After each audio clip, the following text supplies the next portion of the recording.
ಇವತ್ತು ಪತ್ರಿಕೆಯಲ್ಲಿ ಇಬ್ಬರು ಅಂತ ಹೇಳಿದ್ರಿ, ಈಗ 3 ಜನ ಅಂತ ಹೇಳಿದ್ದಾರೆ. ಯಾರೇ ಇರಲಿ, ಕಾನೂನಾತ್ಮಕವಾಗಿ ಏನು ಕ್ರಮಗಳನ್ನು ತೆಗೆದುಕೊಳ್ಬೇಕು ತೆಗೆದುಕೊಳ್ತೀವಿ. ಈಗಾಗಲೇ CBIದವರು ಆ ಪ್ರಕರಣವನ್ನು ಎನ್ಕ್ವೈರಿಗೆ ತೆಗೆದುಕೊಂಡಿದ್ದಾರೆ. ಏನು ತನಿಖೆ ನಡೀತದೆ, ಯಾರು ತಪ್ಪಿತಸ್ಥರದಾರ ತಪ್ಪಿತಸ್ಥರ ಮೇಲೆ ಕ್ರಮ ಆಗ್ತದೆ.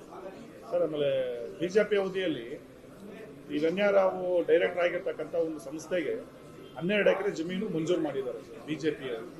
ಹಾಗಾಗಿ ಅವರಲ್ಲೂ ಕೂಡ ಪಾಲ್ದಾರರಿದ್ದಾರಾ ಅಂತ ನಿಮ್ಮ ನಾಯಕರು ಈಗ ಆರೋಪ ಮಾಡ್ತಿದ್ದಾರೆ.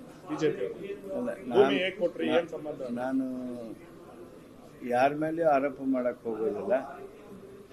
ಈ ಒಂದು ಏನು ಸ್ಮಗ್ಲಿಂಗ್ ಆಗಿದೆ, ಈ ಸ್ಮಗ್ಲಿಂಗ್ನಲ್ಲಿ ಯಾರು ಕಾಣರೋ ಅವ್ರ ಮೇಲೆ ಕ್ರಮ ಆಗಬೇಕು.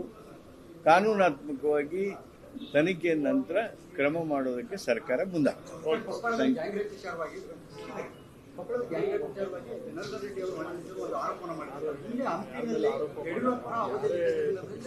ಪೊಲೀಸ್ ಡಿವಿಷನ್ ಇತ್ತು, ಅವರ ಆದ ನಂತರ ಮುಂದಿನ ಸರ್ಕಾರ ಬಂದ ಸಂದರ್ಭದಲ್ಲಿ ಆ ಪೊಲೀಸ್ ಡಿವಿಷನ್ ಅನ್ನ ಬೇರೆ ಕಡೆ ಸ್ಥಳಾಂತರ ಮಾಡಿದ್ದಾರೆ. ಹಂಗಾಗಿ ಅಲ್ಲಿ ರಕ್ಷಣೆ ಇಲ್ಲ, ಏನಿಲ್ಲ, ಪೊಲೀಸ್ ಆಕ್ಟಿವಿಟೀಸ್ ಇಲ್ಲ. ಅಂದ್ರೆ ಇದೊಂದು ಕಡೆ ರಕ್ಷಣೆಗೆ ಪೊಲೀಸ್ನವರೇ ಇಲ್ಲ ಅಲ್ಲಿ ಅಂತಕ್ಕಂಥದ್ದು ಸ್ಥಳೀಯವಾಗಿ.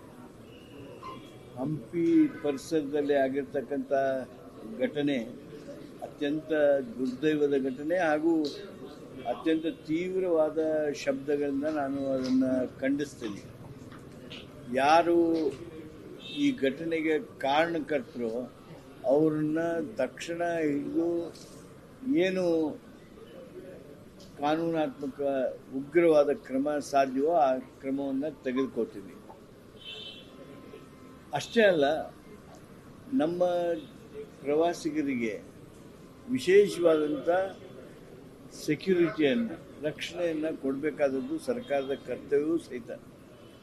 ಈಗೇನು ನಮ್ಮ ಸೆಕ್ಯೂರಿಟಿ ಮೇಜರ್ಸ್ ಇವೆ, ಸೆಕ್ಯೂರಿಟಿ ಪ್ಯಾರಾಮೀಟರ್ಸ್ ಇವೆ, ಅವೆಲ್ಲವುಗಳನ್ನು ಮತ್ತೆ ನಾವು ಗಮನಿಸಬೇಕೆ.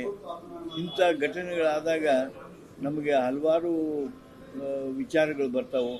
ಆದ್ದರಿಂದ ನಾನು ಸನ್ಮಾನ್ಯ ಗೃಹ ಸಚಿವರ ಜೊತೆಗೆ ಚರ್ಚೆ ಮಾಡಿ ವಿಶೇಷವಾದ ಏನು ಮೇಜರ್ಸ್ಗಳನ್ನು, ಕ್ರಮಗಳನ್ನು ಕೈಗೊಳ್ಳಬೇಕು ಅನ್ನೋದ್ರ ಬಗ್ಗೆ ರಾಜ್ಯ ಸರ್ಕಾರ ಬಹುಬೇಗ ನಿರ್ಣಯಿಸ್ತದೆ.